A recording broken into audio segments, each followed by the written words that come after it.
জানেন আজকে কি মারাত্মক একটা কাণ্ড ঘটে গেছে। কাণ্ডটা নয় পরেই বলছি, আগে নয় এই কাজটা করে নি। এখানে দেখুন গাজর, ক্যাপসিকাম, টমেটো সব ঝিরি করে কেটে নিয়েছি, লঙ্কা কুচি দিয়েছি, আর এর ভেতরে দেখুন আমি 3টে সেদ্ধ করা আলু দিয়েছি, কিন্তু হাতের সাহায্যে ম্যাশ করে নিয়েছি।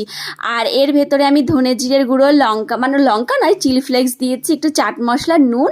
আর এখানে দেখুন আমি পাউরুটি ইউজ করছি, আর এই পাউরুটিগুলো না আমার অনেক বেশি ভালো লাগে। তো সেই কারণে সমস্ত কিছু খুব ভালো করে মাখিয়ে দেখুন হাতে একটু তেল দিয়ে এটা আমি লম্বা করে হাতের সাহায্যে কিন্তু চেপে চেপে একটুখানি কাবাবের মতো লম্বা করে নিয়েছি। আপনারা আপনাদের পছন্দ মতো দেবেন, কিন্তু আমার এইভাবে দিতে অনেক ভালো লাগে। তারপরে ব্রেড ক্রামসের ভেতরে একটুখানি ভরিয়ে কিছুক্ষণ রেখে দিয়েছিলাম। আর যে কাণ্ডটার কথা বলছিলাম সেই কাণ্ডটা হচ্ছে কি বলুন তো, আমি ঘুম থেকে উঠে দেখি কি আজকে সকাল 12টা বেজে গেছে। আমার তো মাথায় হাত পড়েছে যে এ বাপরে বাপ, আমি কি ঘুমাচ্ছি, আমি তো প্রায় মরেই গেছিলাম আজকে। যাই হোক না কেন, কথা বলতে বলতে দেখুন আমার এগুলো খুব ভাজা হয়ে গেছে। এগুলো খেতে কিন্তু দারুণ লাগে। আপনারাও বাড়িতে তৈরি করবেন, কেমন লাগলো আমাকে জানাবেন। টাটা, ভালো লাগলে